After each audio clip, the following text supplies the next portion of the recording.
Hey, Kyle's Wonderful here again with another wrestling review. This time it's AEW Dark from August 23rd, 2022 from Universal Studios in Orlando, Florida. But we'll start this week's edition, or with this week's edition of Hey EW with RJ City. This was a brilliant episode with special guest Tony Storm. Tony had a ton of chemistry with RJ City, and this was one of the best AEWs ever. It wasn't quite as funny as last week's Taz episode, but Tony Storm is very charming and she'll make you smile and giggle a lot after watching this. And I'm totally convinced that Tony Storm should never, ever be a heel. She comes off as such a nice, genuine person. So, anyway, we also found out the origin of the new name for Tony Storm's hip attack because RJ City had rattled off a few funny ideas for the name, with Storm choosing Sweet Cheek music, as we saw last week on Dynamite, it was called. But my favorite option, the one I would have voted for, was Wrecked, as in wreck them but wrecked them. So that's pretty funny. I would have went with that one. Anyway, definitely go watch this AEW with Tony Storm. And if you are a fan of her, if you weren't a fan of her, I should say, you definitely will be after watching this. So definitely check this one out. All right, now let's tackle this monstrous 14-match episode of Dark from August 23rd, 2022. Half of the matches were recorded back on July 16th, with the second half all just taped 2 days ago on August 21st. So the first 7 matches are all from July 16th. The final 7 matches are all from 2 days ago on August 21st. So that's kind of weird to have such stale matches along with the fresh ones. And the worst part is that there's still a bunch of matches from the July 16th taping that haven't even aired yet. So those leftover matches will probably be on next week's episode, where they'll be like 6 or 7 weeks old at that time, but they'll be paired with stuff that are more recent from the 21st. So anyway, let's check out how this works out. Seeing that Dark is this week was 14 matches, was a little bit intimidating going into the show, but maybe we'll get some new developments and stories from the matches just 2 days ago. And we do, like, almost every single one of those matches from 2 days ago. The second half of this episode, almost all of them have a promo segment afterwards with a lot of stories. So let's get into this. As usual, Taz and Excalibur are the announcers, which is always great, making Dark a must watch, for, in my opinion. Even if the matches aren't good, Taz and Excalibur are always funny. It's basically the weekly Taz and Excalibur podcast. It just happens to have matches in the background. So we start this week's episode with the amazing Renegade Twins music playing. This is the fourth time we've heard this Renegade music on Dark in the last 3 weeks, and I've been listening to this song over and over on YouTube. It's a banger. So Charlotte and Robin Renegade are the prized pupils of QT Marshall, and they already look really good at only 22 years old. So they're very inexperienced in the ring, though. Still, but they have a very natural charisma that you can't teach people. You just can't teach that. So then if they get booed out of I think they'll be getting booed out of the arenas all over the world soon enough. The Renegade Twins are very charismatic as far as getting heel heat and getting boos from the crowd. So the Renegade Twins come into this match with a 1-3 record in the non-existent women's tag division. Hopefully that changes soon, because there's no reason not to have a women's tag title in AEW. So anyway, their opponents tonight are Allie Rex and Rocky Radley. So we saw Allie Rex made her debut last month, losing to Kiera Hogan, and she's a 7-year pro who's only 27 years old. She spent some time in the ROH women's division last year, so Allie Rex comes into this with a lot of experience. Her partner, Rocky Radley, made her debut on AEW 3 weeks ago, losing to Diamante. She's a 6-year pro that was trained by Gangrel and Afa of the Wild Samoans. So Rocky Radley will start this match out against Robin Renegade. Robin hits a big kick, but Rocky hits an arm drag right after. Then Rocky hits a nice counter and actually hits somewhat of a skull-crushing finale here from Rocky Radley. I didn't expect to see that. It wasn't exactly the same, but close enough that I didn't know what else to call it other than a skull-crushing finale. So now Rocky tags in Allie Rex, but a nasty knee strike from Rocky before she leaves. Rocky definitely came to fight tonight. Robin Renegade is able to counter Allie right away, but Allie gets a big strike in. Now Charlotte Renegade's able to tag in anyway. They hit a double team. The Renegade Twins hit a double team here on Allie Rex, and then Charlotte distracts the referee while Robin takes some cheap shots. Robin tags right back in. They hit another double team, this time a delayed vertical suplex. That looked pretty good. And then Robin seems to be the better twin. She always works more in these tag matches. Robin seems to be a little bit further along in the ring than her twin sister, Charlotte. So then Charlotte tags in their double team delayed suplex. They try it again, but it's countered and into a double DDT from Allie Rex. So a little bit of a rookie mistake from the 22-year-old Renegade twins, trying that move twice in a row, back to back. Now Rocky Radley's able to tag back in and pick right up where she left off. She hits a big lariat, but Charlotte then picks up Rocky while Robin runs off the ropes for a neck breaker. Spine buster double team here, and that gets the 1-2-3. The winners of this match by pinfall, the Renegade twins. So really good match here. I would love to see more of Rocky Radley. She was looking awesome out there tonight. Second time we've seen her now, and I would love to see her again. Anyway, really good double teams from the twins, who are definitely keep improving every time we see them. So I'm excited to see the Renegade twins again soon. Anthony Ogogo now comes out next, which is awesome. Anthony's been showing a lot of improvement lately and is also great at commentary a few times on Elevation last month. So Anthony Ogogo is a ridiculous 10-0 in singles matches in 2022. However, the only notable 10 out of name out of that 10 is Charlie Bravo. But still, another win tonight might get Ogogo close to the top 5. His opponent tonight will be Meta. Just Meta, unfortunately not Meta World Peace, and who would be an amazing wrestler even at his age. So anyway, I couldn't find out any information about Meta. His name was just too generic for me to find anything, but he looks in good shape. Big old traps on Meta, who has a Bulgarian flag on his trunks and the word Machka on the back. So would love to see him get team up with Miro at some point. Anyway, he's still giving up weight even though he's jacked to Anthony Ogogo, who's just extremely jacked. So Anthony Ogogo applies a hammerlock here on the arm, takes Meta down to the mat. Ogogo now transitions it into an arm bar and then grabs the face from the mouth. So Ogogo is working a nice grappling catch-as-catch-can style tonight instead of his normal striking, having been Anthony Ogogo is a former Olympic boxer. So Anthony then gets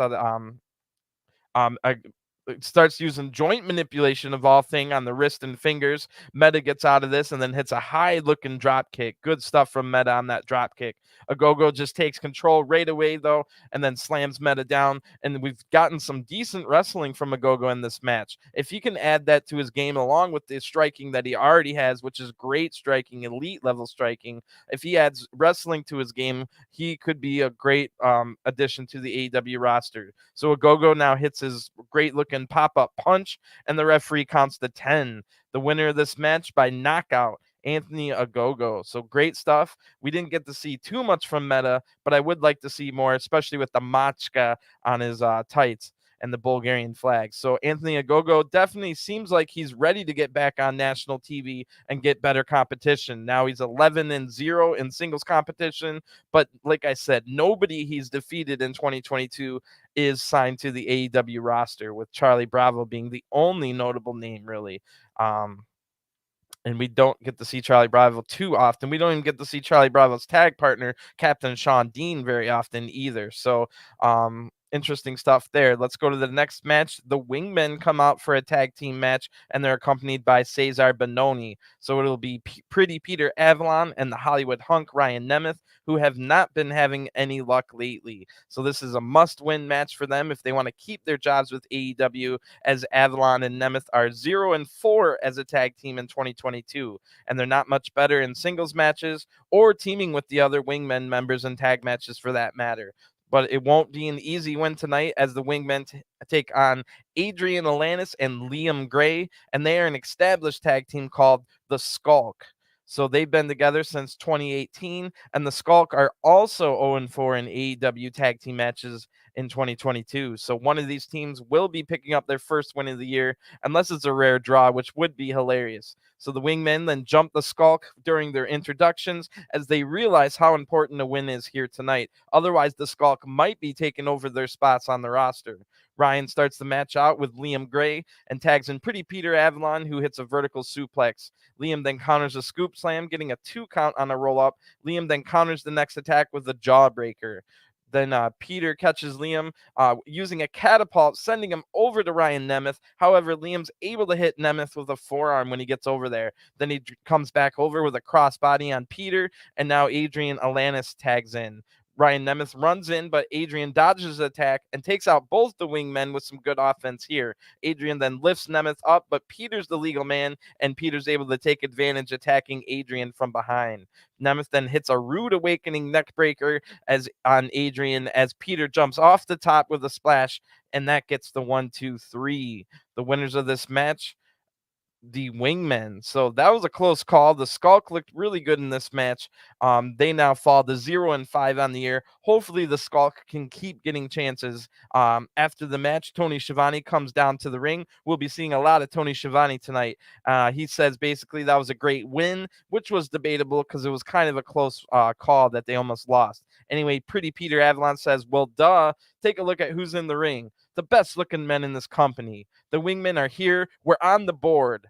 Ryan Nemeth then says, we're bold, we're buxom, we're beautiful. We are the kings of AEW Dark, and we have a message for the entire AEW roster. Cesar Bononi then says, the wingmen are going to make AEW pretty. And the crowd laughs their butt off at this ridiculous statement from Cesar. So then Tony Schiavone awkwardly ends the interview right after that. And Kings of Dark my butt, because Pac, the bastard Pac, is clearly the king of Dark. He's the Dark champion. Come on. Anyway, nothing new from wingmen here. It's the same thing every single time they speak. It's basically the same match every time they have a match. Maybe it is time to let the wingmen go. I like them, but they're just always the same match in promo. There's no evolution, no character development whatsoever. I know that's not on them, but they could have, I don't know, ad-libbed something a little different than in the promo than usual. And the in-ring product is on them. So, and it's the same thing every time. I've been thinking about who from the WWF roster would I like to see come over to AEW. And after watching Dolph Ziggler in two prominent matches on Raw the last couple of weeks, where nobody in the crowd gave one flying F about Dolph Ziggler, it made me think I would like to see Dolph Ziggler come to AEW as Nick Nemeth, partner with his brother Ryan Nemeth, and they could try and have some kind of mid-card tag team. I know that's not really probably not something a lot of AEW fans would want. But if I gotta watch, since I watch both products, if I gotta watch one, I would like to see Dolph do something different. Right now, he's going out there having good matches. Nobody cares. And meanwhile, nobody cares about the wingmen either. So it's not like if it fails, it's not like you would have been taking Ryan Nemeth away from something that was working. So you've got like JD Drake's part of the wingmen, and he's also got the Workhorsemen tag team that we'll see later. So he's kind of got something he could go off and do. Cesar Bononi, I mean, he's slightly improving, but he's been trying to improve for many, many years. He was in the NXT system for a long time before coming to AEW. And Cesar Bononi's never going to get better unless he has a bunch of singles matches. Like, he should be having a singles match on every elevation if they want to try and, because Cesar Bononi has a good look to him. He's really big. I mean, he's not good at talking, but there's a ton of managers in the AEW. You could pair him off in a tag team if you wanted to and have the partner talk mostly. Meanwhile, I mean, I like Pretty Peter Avalon, but maybe it's time that he goes off to the independents or something like that. And then you could have the Nemeths tag team, Ryan and Nick Nemeth. So that's maybe current. If they just keep spinning their wheels for like this for another year, it's going to be beyond boring and stale. It's pretty much boring and stale right now. So next we got All Heart. Blake Christian comes out, and after showing a lot of heart in last week's main event of Dark, he ultimately got destroyed by Powerhouse Hobbs, who was much, much bigger than Blake Christian. He was on the smaller side. So that brought Blake Christian's singles record in the AEW in 2022 to 1-3. His only victory was over Rahit Raju back in March on Dark. So since then, I've seen just this last week on New Japan Strong, Blake Christian had a 3-way match against Hiromu Takahashi and El Desperado, which sounds like a great matchup. However, there were so many dumb comedy spots in that match that it was completely ruined. Also, lately, Blake Christian has also made a fool of himself talking over the microphone in front of the world at a GCW event about his ex-girlfriend from NXT, Cora Jade, who left Blake Christian after Blake was released from NXT and is now dating the NXT champion Braun Breaker, which sucks for Blake Christian, but airing it all out in a wrestling show definitely makes you look like a fool. So my love for Blake Christian is somewhat down after that stuff, the drama from GCW, as well as the comedy stuff ruining what could have been a great match. Blake Christian is a great wrestler, and he'll still have a chance to win over the fans. It's not over. It's not a career killer for him. So anyway, Blake is looking to get back in the win column tonight against Lucky Ali, who comes into this match 0-2 in singles matches in 2022, having lost to Frankie Kazarian, who has gone missing. Where is Frankie? And then Dante Martin as well. So last time I saw Frankie Kazarian, he was over at Impact having a banger of a main event match against Chris Sabin. So ever since then, ever since that awesome match, I haven't seen Kazarian at all. Maybe the kind of up there in age, Kazarian got a little bit hurt because it was a really, really good main event match between Kazarian and Sabin, and we haven't seen Kazarian since. So maybe he got a little bit hurt in that awesome 20-minute tough match. So anyway, this match is Blake Christian against Lucky Ali, who is a 4-year pro. Lucky Ali is, and he was trained by the famous trainer George South, as well as two guys we've seen in AEW, Caleb Conley and the Man Scout, Jake Manning. Both have been in AEW this last year. We just saw the Man Scout last night on Elevation. So both men are about the same size, Blake Christian and Lucky Ali being junior heavyweights, and they start off with some grappling here. So Blake gets a hammerlock, but Lucky gets out. Blake then hits an arm drag and applies an arm bar. Lucky pulls the hair and then is able to get a head scissors on, but Blake nips up to get out of this. The crowd chants all heart here. They're 100% behind Blake Christian, but Lucky is able to hit a big kick and says, "No heart, brother," which was really funny. Good stuff from Lucky Ali. Blake then takes him down and hits a split-legged moonsault. Someone in the crowd now says, "How lucky are you?" And that made me laugh. Good stuff from the crowd as well. Lucky Ali kicks the knee here, and he gets a 1 count off of that. Then a flurry of strikes is able to keep Blake down. Lucky then applies a waist lock. Blake gets up to his feet, but can't get out of this. Eventually, Blake gets out after a while and then flips around, evading attacks. Blake then hits a Pele kick and a lariat. Lucky then charges in, but Blake counters with a knee strike. Then Blake Christian hits a double springboard stomp to the back of the head, followed by a dive to the outside between the bottom and middle rope. And now back in the ring, Blake hits another springboard attack. So great match and a really good Dark so far. I've liked everything we've gotten on Dark. Blake Christian showing he's much more than just the drama and the comedy, which was why I was upset that it was a comedy match that I saw in New Japan Strong over the weekend, because of the fact that he's so good. Anyway, Lucky then ducks under a top rope attack after that and goes to the top rope himself. Blake Christian in one big leap gets up there and hits a fluid-looking superplex, followed quickly by a twisting neck breaker. And then a nasty running stomp follows those two big moves, and that gets Blake Christian the 1-2-3. The winner of this match by pinfall, Blake Christian, all heart.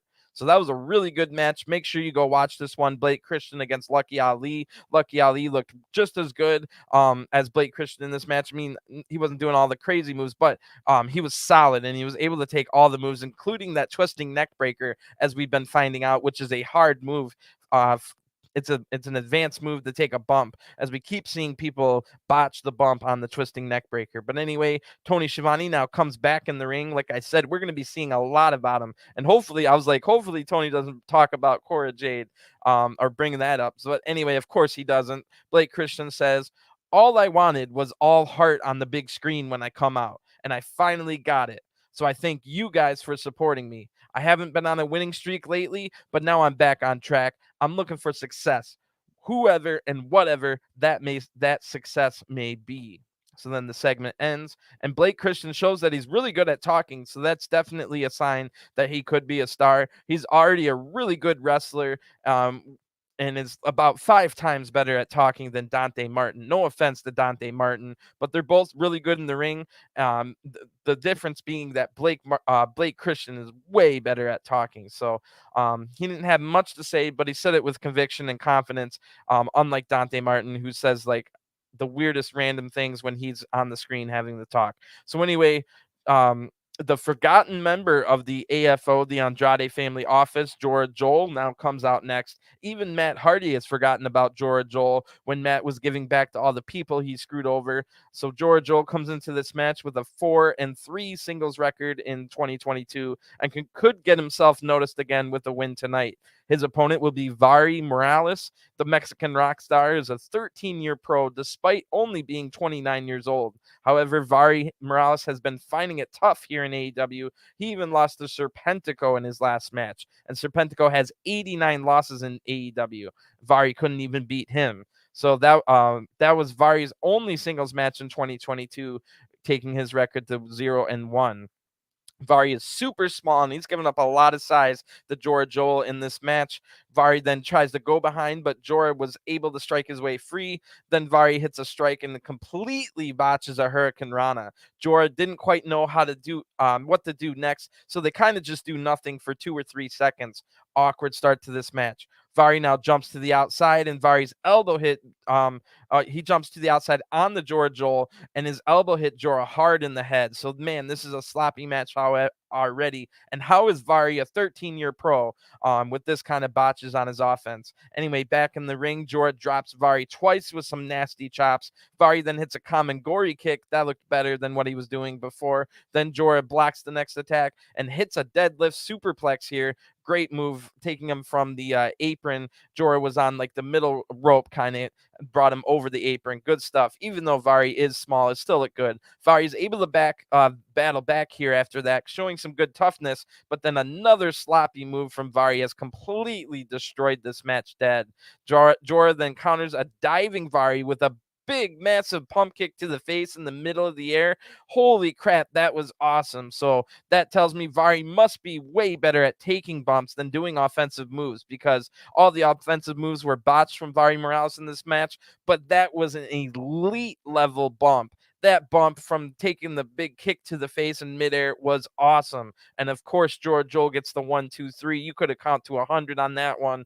The winner of this match by pinfall, Jorah Joel. So super sloppy match, but that ending is probably the best finish of the entire night. That was wild. So great stuff from that bump anyway. Jorah Joel looked all right. He's improving. I'd say he's better than he was a year ago. So hopefully he can keep getting matches and they don't forget about him, because he is part of the Andrade family office still.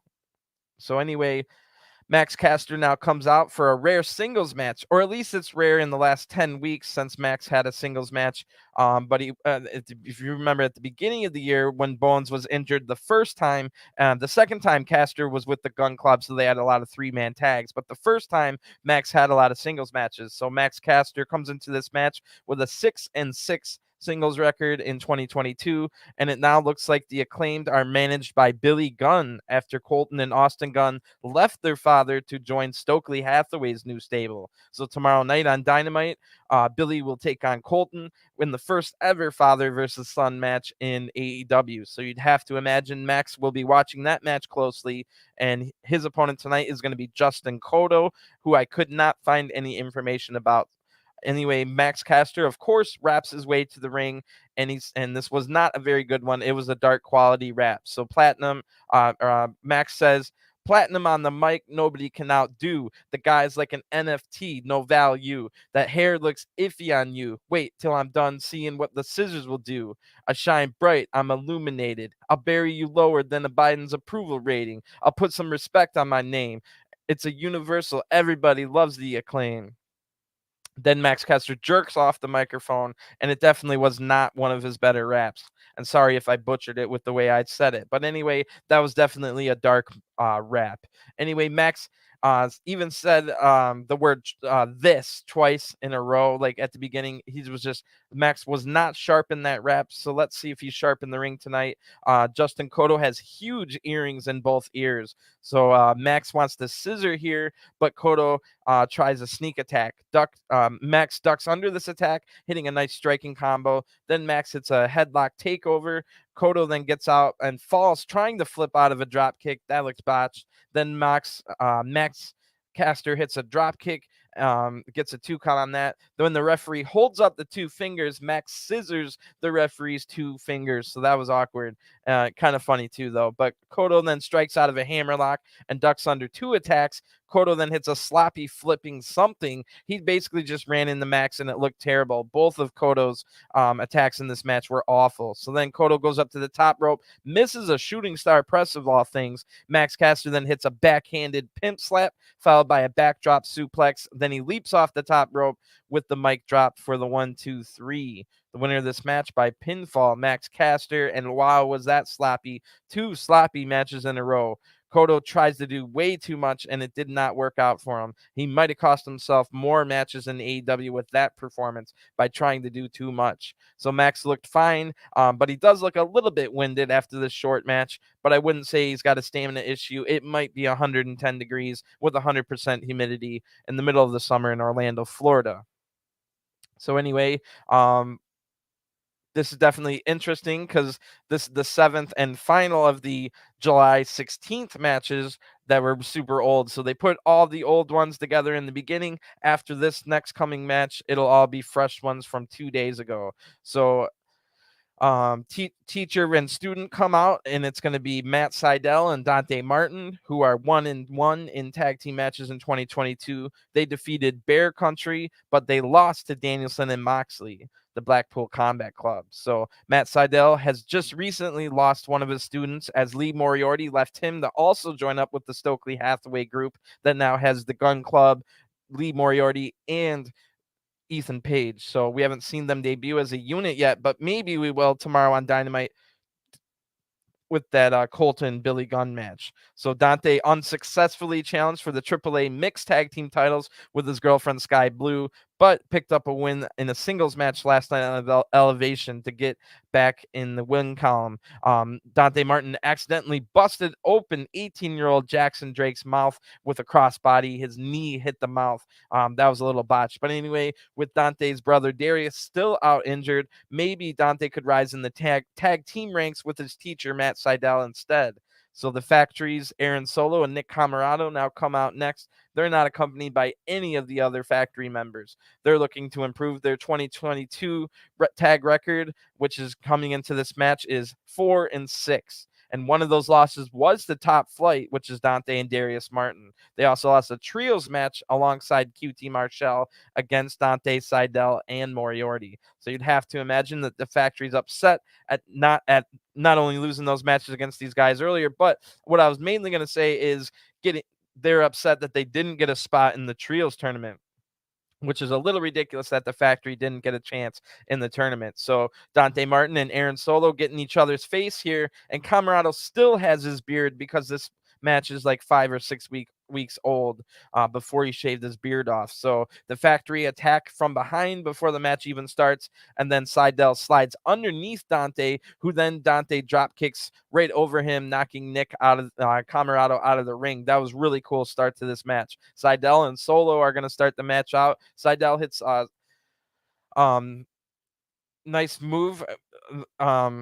I don't know what I wrote there, but a standing Phoenix splash that Aaron was just barely able to kick out. So Seidel got Aaron to the mat, and then hit a standing Phoenix splash out of nowhere just to start this match. Great stuff from Matt Seidel. Aaron Solo's just barely able to kick out. Camarado now comes in, and the referee gets distracted. Dante runs in and hits a running senton on Solo. Then Dante tags in. After that, Camarado catches Dante's dive to the outside and throws Dante into the barricade. So Nick now tags in as well. He rams Dante into the apron in the barricade.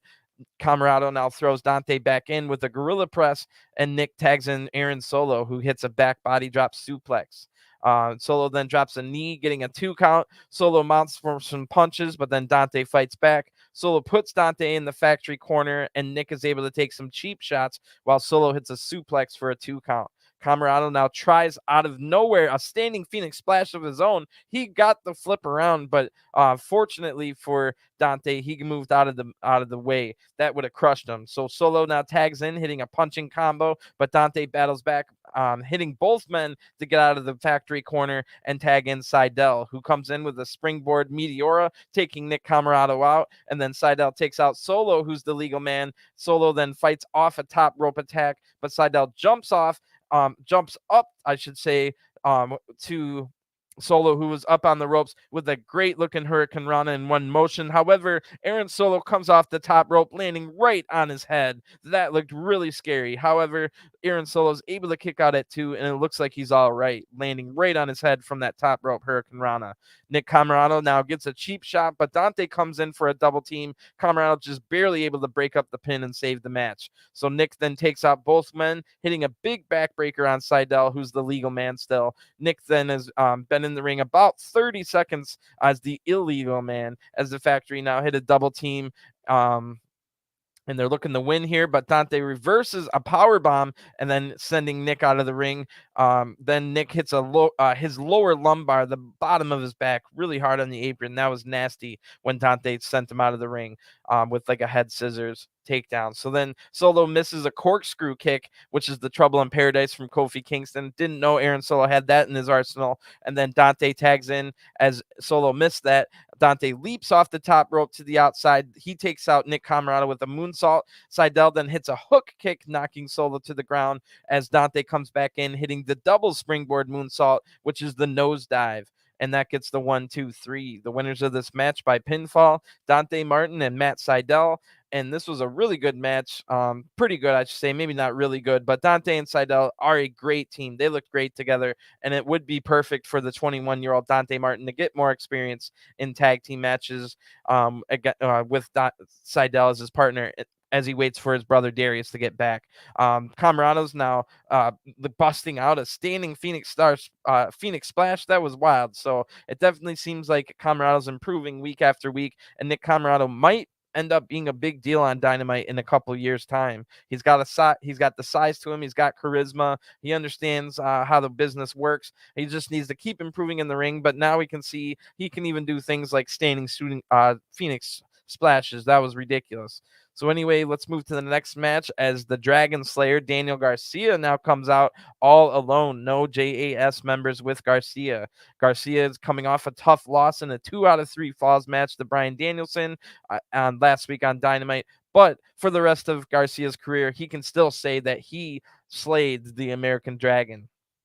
So tomorrow night on Dynamite, Daniel Garcia will have a tough decision to make as he needs to figure out whether he wants to stay as a sports entertainer as part of the Jericho Appreciation Society, or will Garcia leave to go back to being a pro wrestler and join the Blackpool Combat Club. So I'm really looking forward to that segment, and I kind of hope he joins the BCC. So this is definitely an important match for Garcia, who has fought top competition in 2022, but only has a 6-5 singles record. Garcia was all the way up to number 3 in the rankings, but that was before he lost to Danielson on Wednesday. So Garcia is sure to drop out of the rankings, and he's going to need another win tonight. And it's interesting to see who his opponent is. It will be Weston Blake. You might remember from NXT, Blake was part of Blake and Murphy.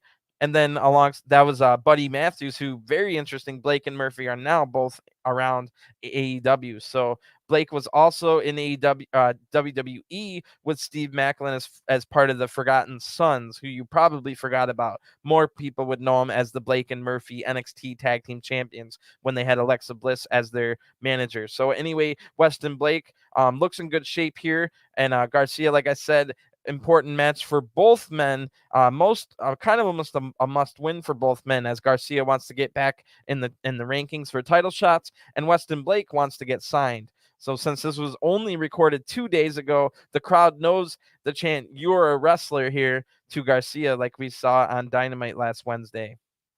They tie up to start this match. Weston has the size and strength advantage, but will be far outclassed in the technical abilities of Garcia. Garcia gets to the ropes, clean break here from Weston. Then Weston Blake gets a nice takedown, but Garcia is able to use his grappling to get control. Weston is able to turn it into a pin, and then Weston Blake hits a shoulder tackle. They trade arm drags now, and Garcia gets a headlock takedown and then hits a backdrop suplex. Really good match so far. Weston showing that he does have technical skills as well. Garcia then hits a running uppercut and then snapmares Weston down, drop kick to his back. Then Weston hits a big chop and nasty forearm to the back of Garcia's head. And this is Weston has a chance. Weston Blake does have a chance in this match because Daniel Garcia is still sore from that Dynamite match and the brutal match against Danielson, 2 out of 3 falls. Weston Blake now goes on the attack, applying a chin lock, and the crowd chants, "This is wrestling." Really good crowd here in the Universal Studios. Garcia now gets to his feet and counters a Dragon Sleeper here.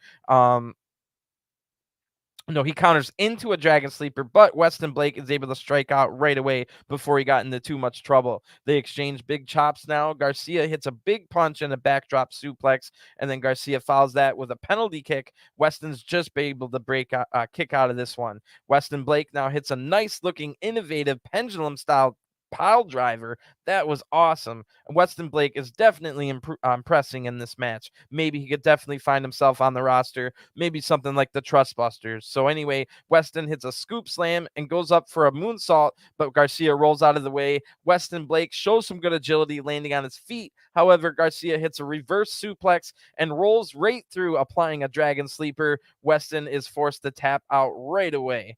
The winner of this match by submission, Daniel Garcia, and a really good match here. Hopefully Weston Blake gets another chance, and I cannot wait to see what happens with Daniel Garcia on Dynamite this week. So good stuff here. One of the matches of the night for sure.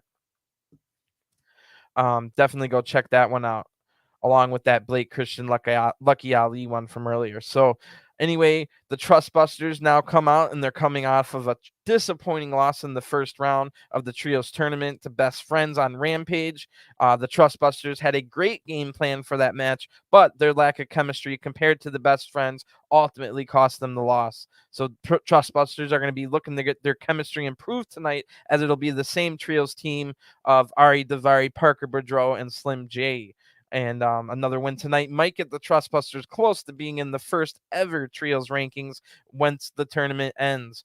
And their opponents tonight are going to be Cash Flow, Omar, Amir, and Ryan Howe, all making their AEW debut, and all three are from OVW. So Cash Flow is a 6'4", 300-pounder from Kentucky who is a 26-year veteran trained by Ian Rotten. So Cash Flow came up through the Rottens IWA Mid-South, but unfortunately, he never made it to ECW in the first 4 years of his career. Nowadays, Cash Flow works in OVW, which is in his home state of Kentucky, where he just recently lost the OVW Southern Tag Team titles 2 weeks ago. So Omar Amir, one of his partners, is from the Bahamas and is a former rugby player. He was trained by the Dudley Boys. So Omar Amir is also from OVW and just recently won the OVW heavyweight title 2 weeks ago in a tape fist match against Jack Vaughn. So Omar Amir is the OVW heavyweight champion.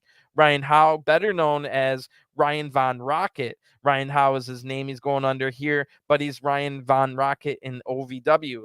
Ryan got in a little bit of trouble saying slightly might have been a racist remark to one of his partners tonight, Omar Amir. That was in character on commentary, so maybe that's why OVW or AEW was fine with him coming here, but they changed his name just in case. Omar must have been okay with it, otherwise he wouldn't tag with him tonight. But it was still a little weird. It was something about Ryan going back to the Bahamas and his banana boat, and it's not up to me to decide if that was racist or not. But even under the guise of a wrestling character, it is not okay to be racist. Anyway, when Trustbusters come out, they're accompanied by Sonny Kiss, and for some reason, I have no idea why, the wrestler VSK is now the Trustbusters' personal butler. Yes, you heard me correctly. VSK is now the Trustbusters butler. I watch everything AEW has, and nothing has set us up for this moment of VSK being a butler. This is completely random. So VSK has been an Impact and NWA, and he's really good friends with Brian Myers and Matt Cardona. VSK is a great wrestler, and hopefully this butler thing doesn't ruin his career. So I'll have to wait to see what they explain before freaking out anymore. But holy crap. Then Dasha, the ring announcer, says that VSK's new name is Jeeves. Oh my gosh. It's spelled JVSK. Jeeves is a stereotypical name for a butler. What the heck is going on? And this looks like a bad career move for VSK. During the introductions for the OVW trio, Omar gets in front of Ryan, and then Ryan gets in front of Omar. So maybe there is some beef going back to that banana boat comment from OVW. So anyway, I can't believe VSK is now Jeeves, the personal butler of Trustbusters. That's ridiculous. So anyway, this should be an interesting match. There's a lot of veterans in this one, combined with the very inexperienced Parker Boudreaux. So Ryan is going to start the match with Slim J. What's his name? Ryan. I can't even find it. Anyway, Ryan and Slim J are going to start this match. Ryan hits a shoulder tackle, but misses a jumping fist drop right after. Slim J then hits an enziguri kick, then tags in Ari Daivari. Daivari is able to get wrist control. No, that was Ryan who got wrist control and hit headbutts onto the arm and is able to tag in Omar and Amir now. They hit a double team, and then Cash Flow tags in for the OVW trio. The big man here gets his eyes raked right away from Daivari. Cash Flow tags right back out to Omar. Daivari kicks Omar and then counters the charge with a big boot.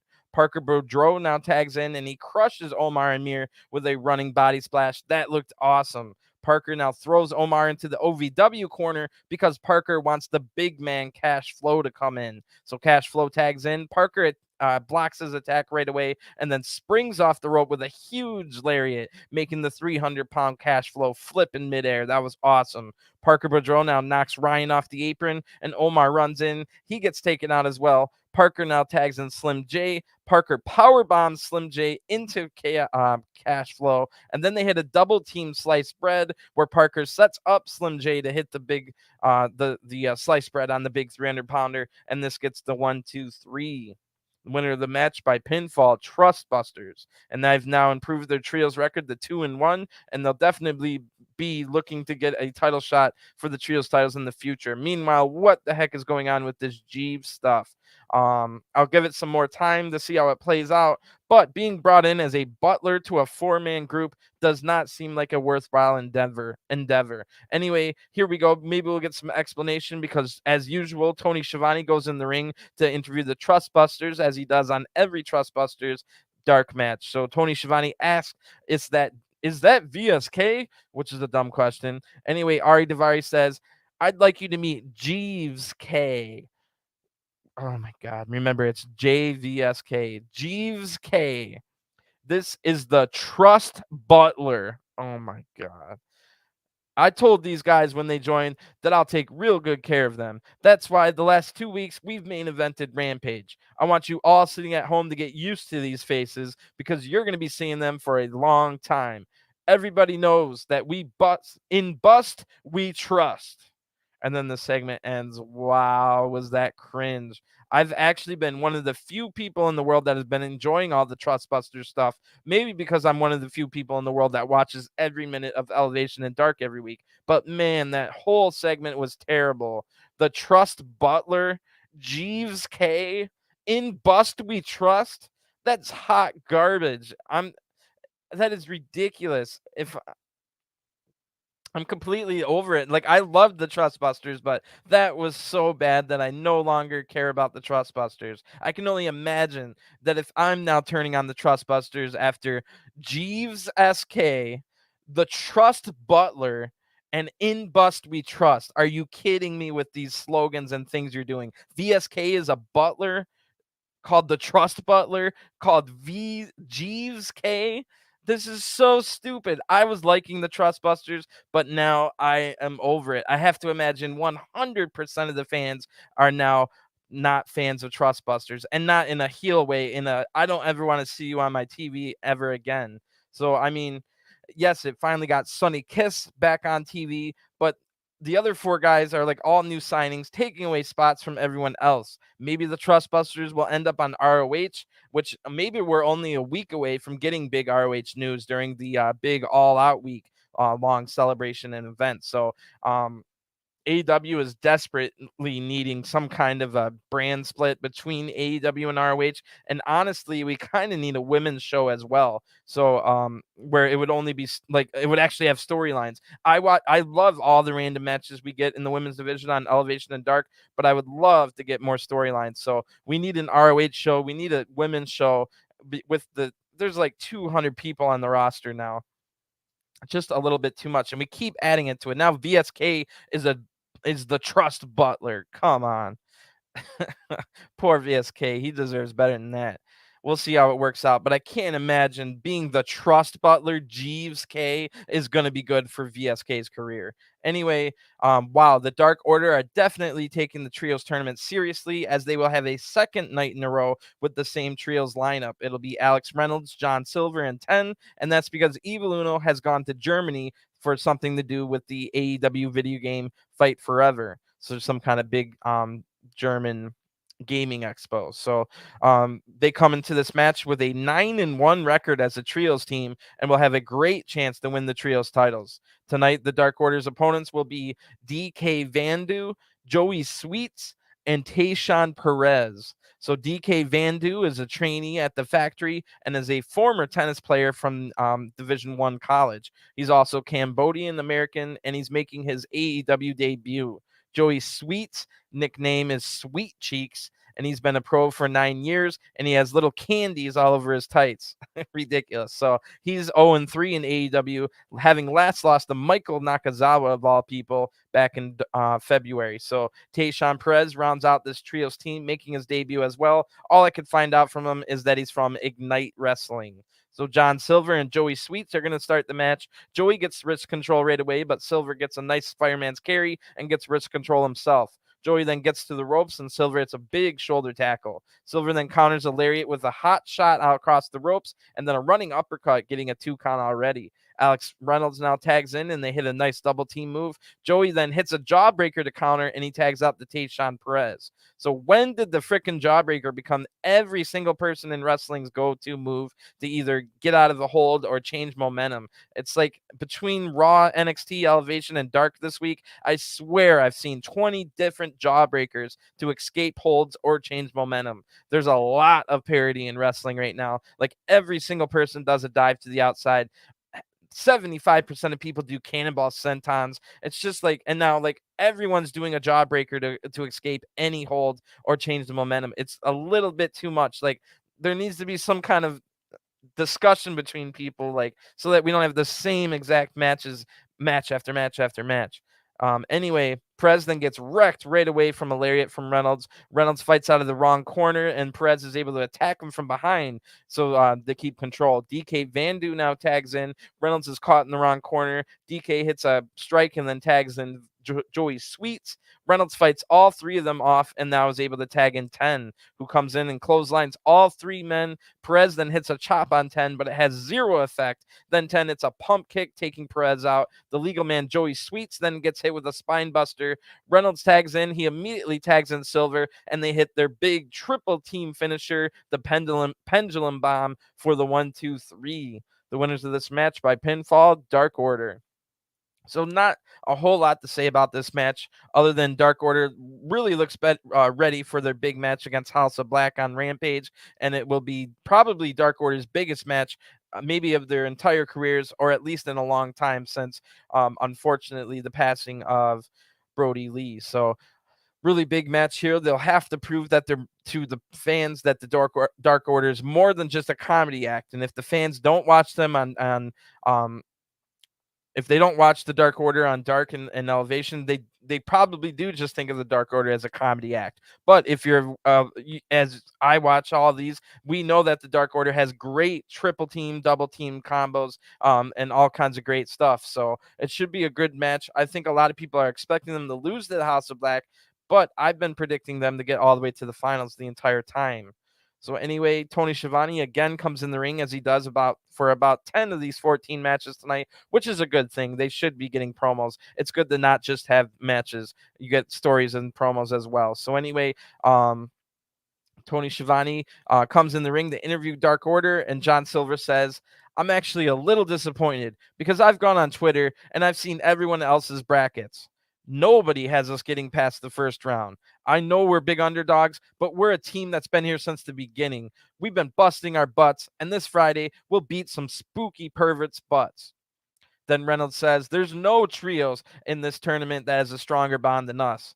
Throughout the ups and downs, we've persevered. Now it's our time to make history. The Dark Order will be the first AEW Trios champions." So then the segment ends. And like I said, I still think the Dark Order will get to the finals, but I think they'll lose to the Elite, who will establish themselves as heels in that match. And maybe something to do with Hangman Page. Maybe Hangman Page will turn heel and join a four-man heel Elite, or maybe Hangman will help them, and maybe the Dark Order will even be able to get the win with Hangman's help. So we'll see if the Dark Order can even get out of the first round, which they might not. But like I was saying last night, it looks like the House of Black might be at their weakest moment right now. We haven't seen Brody King since he went in a coffin. We saw on Rampage, I think it was, Miro had the mask of Malachi Black, meaning he attacked Malachi last week, and Buddy Matthews is just coming back from an injury. So House of Black are a little bit at weekend right now, and maybe Dark Order are coming in at some of the strongest they've been in a while. So they should have a good chance to win that match. So next, Josh Woods and Tony Nese come out, accompanied by Smart Mark Sterling. Woods and Nese are working really hard to get up into the top 5 to get another shot at Swerve in Our Glory. So Woods and Nese picked up a win last night on Elevation, and will be looking for another win tonight against GKM and Oliver Sawyer.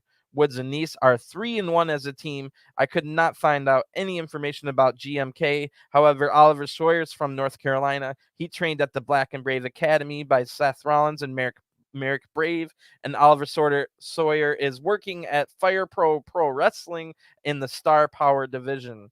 So Oliver and Josh Woods are going to start out this match. Josh gets a really nice wrist lock takedown 3 times in a row, then hits a German waist lock takedown, I should say. So he has waist control over this entire situation, getting 3 takedowns and then a German suplex. That was a good start to this match. GKM has to come in and break up the pin, as it might have been over already. So Nese runs in, he takes out GKM, and then Josh Woods hits an absolutely nasty looking Meteora into the corner. Nese then runs back in, and they hit their double team finisher. It's an Olympic slam neckbreaker combo, which looked way better than the first time they tried that last week. The timing was better this time, so their chemistry is getting better. And this, of course, gets the 1, 2, 3. The winners of this match by pinfall, Josh Woods and Tony Nese. So, wow, that was a destruction right there. Josh Woods looks absolutely awesome in that match. That Meteora in the corner was vicious. So a super short match, but it was fun to watch. Tony Nese and Woods seem to be building up their chemistry nicely, having already perfected that finisher that they couldn't get down last week.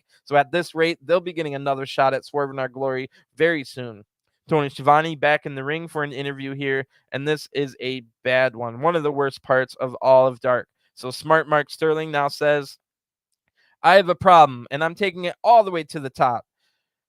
Was it you that told us to be in the middle of the ring on Dynamite for an interview, Tony? Or was it Tony Khan that okayed that? Because John Moxley attacked us from behind and re-injured my neck. He stole our Dynamite opportunity, thus stealing money from our pockets. That's why we're thinking about stealing money from his. We're exploring a lawsuit on the entire Blackpool Combat Club, because not only is Moxley a jerk, but Wheeler Yuta stole the Pure Championship from Josh Woods. Yuta's not pure champion material. He's barbaric. The entire Blackpool Combat Club walks around all willy-nilly, doing whatever they want, bleeding over everything. The sanitation people are overworked cleaning up all the blood, and that's possibly another class action lawsuit right there. Also, I'm sorry to inform you people, but the majority of the group isn't even from Blackpool. I know there's a Swiss bank account, and I know that Danielson has a lot of money, but I also know that his wife has even more. Tomorrow night on Dynamite, the world is watching CM Punk versus Moxley. But what the Blackpool Combat Club should be watching is their email, because they're going to get served. And then thankfully this segment ends. Wow, that was terrible. Hot garbage. All the good that Nese and Woods just did in the ring, having an entertaining and brutal squash match win, was instantly erased by a bunch of boring legal talk. Just like that damn petition that Sterling was trying to sign about Swerve, this is absolutely boring and pointless. There can't be anyone entertained by legal talk. I love heel managers, but this is awful. But at least maybe we'll get a new feud now for Josh Woods and Tony Nese, because it looks like they're about to get destroyed by the Blackpool Combat Club. So anyway, Nese and Woods are definitely guys that can benefit from going to an ROH brand if we get a brand split coming up in the next month. So let's see how everything goes. The in-ring stuff was good, but Sterling completely sucked the life out of them, out of the tag team after their great match. So anyway, super weird stuff now, as Bear Country are no longer Bear Country. They now have a new manager called the Iron Manager, JT Davidson, who has now renamed Bear Country to the Iron Savages. So the Iron Manager, JT Davidson, is renamed the Bear Country team Iron Savages. So this should be interesting. Although this might stop, one of the best parts of Raw is Dark is Taz and Excalibur making all the bear jokes. So this is probably a good thing for Bear Country, who aren't good at talking, to get a manager, and probably stop being a joke on Dark, where we always make fun of their bear gimmicks. But I don't know anything about this manager, JT Davidson, but his addition probably will improve the team. Let's see how this goes. I was about to say Bear Country, but Iron Savage's opponents are Manny Lowe and Sean Maluta. You might remember Sean Maluta from the WWE Cruiserweight Classic and a few appearances on NXT. Sean Maluta is also 0-13 in AEW and hasn't been here since October, where he lost to Santana and Ortiz. So Sean is part of the Anawahi family and has been a pro for 18 years. Recently, Sean Maluta has been working in Full Impact Pro and was recently half of the FIP Tag Champions. So Manny Lowe is his partner making his AEW debut, and both of these men recently worked on the Jimmy Valiant Boogie Woogie Man's 80th birthday bash, losing in a triple threat to Oliver Sawyer. So maybe somebody from AEW was at the Jimmy Valiant tribute show and told these guys to come over to the Dark tapings. So before the Iron Savages come out, JT Davidson, their new manager, comes out with a microphone. JT says, "Ladies and gentlemen, I'm JT Davidson, and it's my pleasure to introduce to you Bronson and Boulder, the Iron Savages." And that was a super cringe promo here, or introduction, whatever you want to call it. JT Davidson was yelling tough guy voice as if it was 1988. That style just does not work in 2022. It came off as a joke. So anyway, not a good start for the Iron Savages. I'm sure Bear Country could have done cringe fake tough guy promos all by themselves. They didn't need a manager for that. But we'll see if maybe that was just his introduction style. Anyway, Bear Country are now getting booed as the Iron Savages. Last time we saw them, the crowd was chanting, "We like bears." So this is definitely an odd choice, to say the least. It looks like they no longer are named Bear Boulder and Bear Bronson. It'll just be Boulder and Bronson. So Boulder charges in before the bell even rings, and he crushes Manny Lowe in the corner, Boulder being a very huge guy. So Bronson now tags in. He kicks Sean Maluta off the apron, and Iron Savages hit a big double team here. Boulder then hits a choke slam and gives the camera a big mean face. That was ridiculous and laughable. Being heels then allows Iron Savages to hit bigger moves here. So that part's kind of cool, but that mean face and the tough guy introduction was completely laughable. So anyway, Sean Maluta is able to fight back and get slammed into his own partner, and the crowd really doesn't know how to take all of this. Iron Savages now hit their double cannonball senton to get the 1-2-3. The winners of this match by pinfall, Iron Savages. So that was rough, and they don't come off as tough guys. Neither does their manager, yet all of them are acting tough. Not a good look.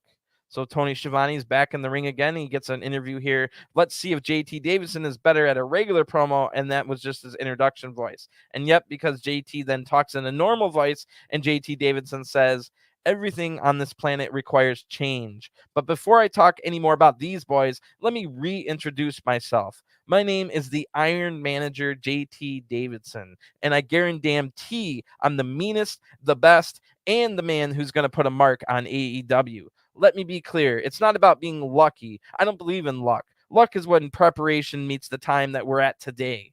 These beasts, these savages are going to take over. Let me tell you, Bronson, Boulder, these boys have something to say. Bronson then says in a fake tough guy voice, "Let me make myself clear. We've all needed we haven't never needed the validation from you or anybody in this company. We've known that we're all elite since the moment we stepped foot in AEW. And I dare anybody in the back who's frustrated with their spot while taking food off of our tables to look me in the eyes and tell me any different. I'll be looking right back at you, ready to eat you alive."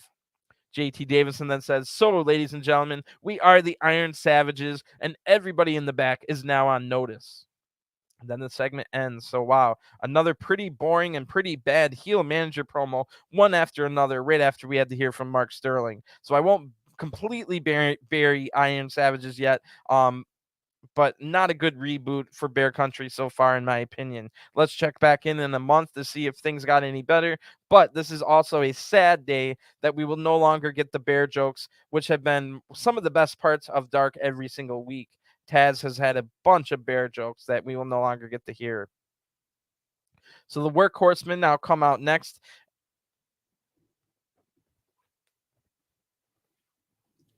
Excuse me. And that'll be Anthony Henry and JD Drake. Anthony Henry's been trying his luck lately in the singles division.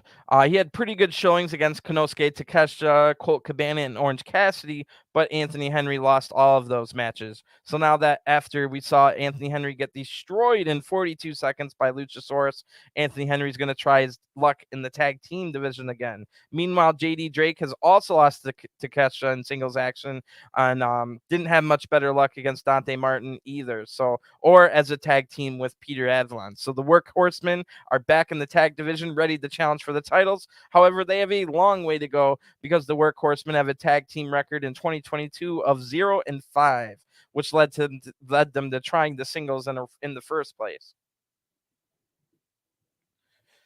So this could be their last chance, and this match is a must-win tonight against Dean Alexander and Rosario Grillo, who we saw just last night on Elevation lose a trios match together against Death Triangle.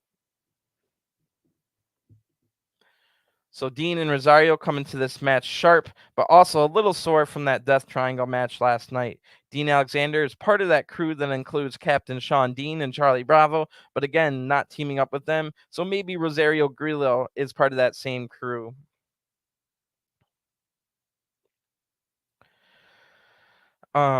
Since they traveled together. JD Drake is going to start this match out with Rosario Grillo, and then they tie up. Drake is much larger than Grillo. JD then hits a shoulder tackle, but Grillo is able to get a boot up to counter a corner attack. Then JD destroys Grillo with a lariat and a nasty chop, and Anthony Henry tags in. The Workhorsemen hit a double team, and Henry hits some stiff kicks to the chest, then snapmares Grillo down and hits another stiff kick, this time to the back.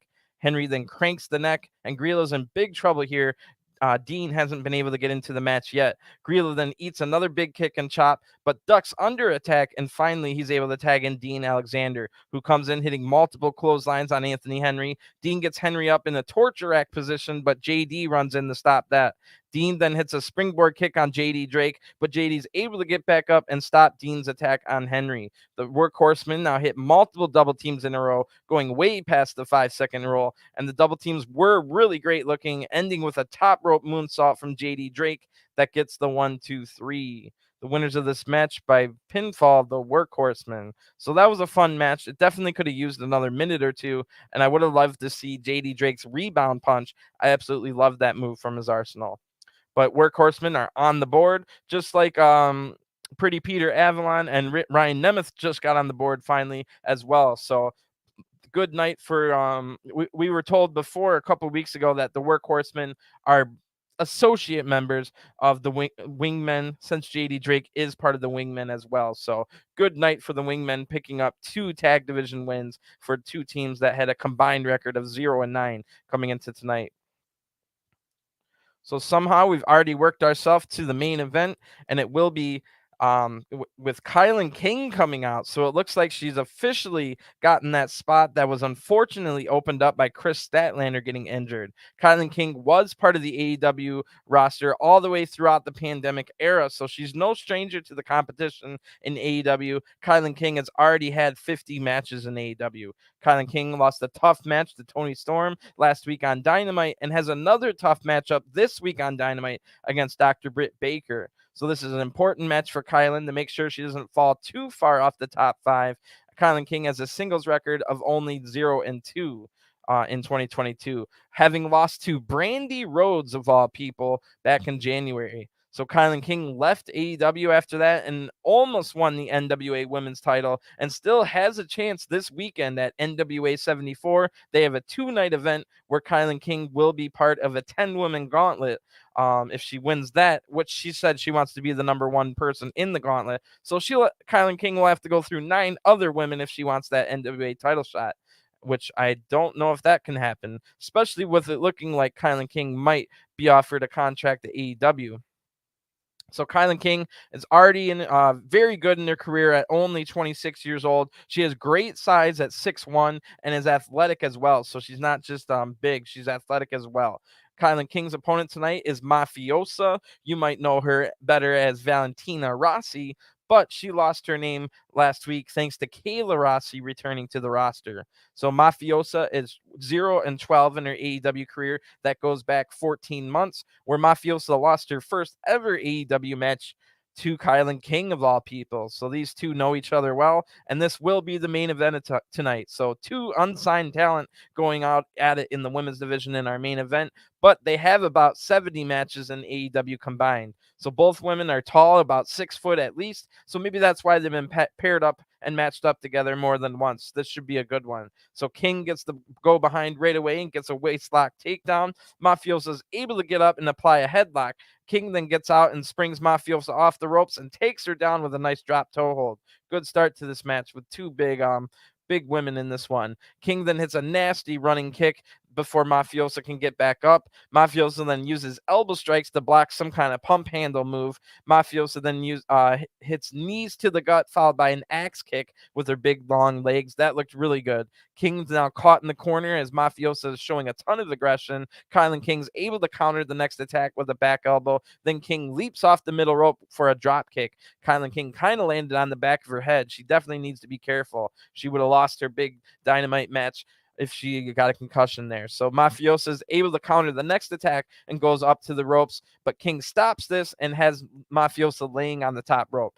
Kylan King runs in with a big knee lift, and both women then counter each other back and forth until Kylan King hits a nice roundhouse kick. Kylan King follows this up with a pump handle flipping slam, and that was incredible. And that gets the 1-2-3. The winner of this match by pinfall, Kylan King. So that move was awesome. From the pump handle position, Kylan King flipped over to her side, and that also sent Mafiosa flipping over onto her face and stomach. So that looked wild. So wild that the announcers are actually a little bit rattled. They thought it looked a little too dangerous. I watched it over again. Mafiosa's head was a good 18 inches off the ground during that flip. It was just her hair that was hanging down to the mat. So what a finisher that is. Kylan King looked awesome in this match, and I wish the match was a little bit longer, but what we got was really good. So yet again, Tony Schiavone's out, and we get a long, brace yourself, this is good stuff here to end Dark. So Tony Schiavone's coming out here. Kylan King says, "It's great to be back. When the pandemic started, I was one of the fortunate ones to find their way to AEW. I somehow got my foot in the door, and I made sure once that foot was in, I busted my butt every single week to stay here. Fast forward to when AEW got back on the road, and I realized there was no longer a spot for me. That's just how it works. Sometimes you're on top, but unfortunately, I wasn't at that time. So I made the decision to go back on in the indies, bust my butt, do the damn thing, and make sure everyone was buzzing about the name Kylan King. And what do you know? Just a few months later, I'm back, baby. And I'm not only back, but I came back on Dynamite against Toni Storm, the #1 contender and one of the best wrestlers in the world. I went toe-to-toe with her. And now tomorrow night, I'm back on Dynamite again in my hometown of Cleveland, Ohio, the place of the mother effing king. and how perfect it'll be that it'll be against Schittsburg own your girl Tony, Britt Baker. And then, holy crap, as if that wasn't a cool enough promo with Kylan talking about real life stuff. Everything's always better when you bring real life into it. And then anyway, Britt Baker comes out making a rare Dark appearance. So wearing a Britsburg Steelers jersey, Britt then gets in Kylan King's face and says, "First things first, Kylan, please stop boring these Orlando nerds with talk of Cleveland, because that's almost as brutal as the match graphic I saw saying I had to wrestle you. As if you could ever stand a chance. Trust me, I did not want to come out here tonight, but your little sob story is making me sick to my stomach. I had to put an end to it. Let me get this straight. You went out there, worked hard, made a name for yourself, and we're supposed to be impressed? She gets a pat on the back for doing what everyone should be doing? But let me put this into perspective from what I've done. I've built AEW from the ground up. In fact, I built an empire, and I still make it back to my dental office at 8 a.m. to see my patients. Kylan, enough's enough. I'm the face of the AEW women's division. I am the role model. I'm the baddest female block on the block, and I'm Dr. Britt Baker, DMD. And as much as I would love to end this nonsense right now, DMD, don't do darks. Sorry. Kylan King then says, "Let me get this straight. You took the time to come out here, make your big grand entrance, get in my face, talk your crap, and yet these people clearly want to see the match right now. But you, the role model, you're going to deny them what they want? Come on, what are you waiting for? How about I do you a favor? Because I know how much you like to bleed. How about I bust you open right now and give you a brand new t-shirt?" Britt Baker then says, "Kylan, they could film a drop of my blood on this mat for 15 minutes straight, and it'll still be worth more than anything you could do." And then Britt shoves Kylan King in the face. King takes her down with some strikes. Britt's able to roll out of the ring, fight back, but Kylan King throws Britt Baker hard into the barricade, and now officials run up to break out the fight. So, wow, what a really good ending to Dark, which had a ton of talking and stories to go with the 14-match card tonight. Really good episode of Dark. If you like AEW, definitely go watch this episode of Dark. So, good stuff. That's definitely got me pumped up for the Kylan King, Britt Baker match on Dynamite. Cleveland versus Pittsburgh, big rivalry there. Should be good stuff. So I liked all the Tony Schiavone basically interviewing more. Probably 10 of the 14 matches had an interview segment after the match, which is good. That's a good thing, especially when you're getting 14 big long matches to break them up with some talking. This clocked in at only about an hour and a half, just over an hour and a half of action. So I mean, that's still about what the amount of action you get on a Dynamite because there's no commercials. So a 2-hour Dynamite's probably along the lines of an hour and a half of action once you take out the commercials. So pretty good stuff. So this is going to lead us up to tomorrow or Dynamite this week should be epic. We've got the Jon Moxley CM Punk unification match that we all thought was going to be at All Out. So this is going to lead us up to an epic month ahead. Next week is the big week-long celebration of All Out, and then only 3 weeks after All Out is a big stadium show in New York, Grand Slam, which is sure to have a big event and big matches on that as well. So we'll have to just go right from all these leading up. This next 2 weeks are going to be awesome leading up to All Out. We've only got 11 days from now. And now, right when All Out's going to be amazing, the fallout from All Out's going to be amazing, and then we just have a couple of weeks of amazing build up for the Grand Slam show. So there should be a lot of great stuff. Like I said, we'll probably find out what the heck we're going to do with ROH, and we'll probably hear some news about that next week. So things are definitely shaping up, and I think by the time we get through that Grand Slam show, we might have an additional show and a whole new roster with ROH, and things are really going to get shaping up nicely. So thanks for tuning in. I know this was a longer review, but it was a long show to review, so there was a lot of talking points and the really good stuff. So I'll be back right after Dynamite goes off the air with a live review of what happens in the big unification match. I'm still not quite sure what we're going to see with the unification match, but I'll definitely be here to cover it live once Dynamite goes off the air. So thanks for tuning in. Enjoy your day, and I'll talk to you guys again real soon. Peace.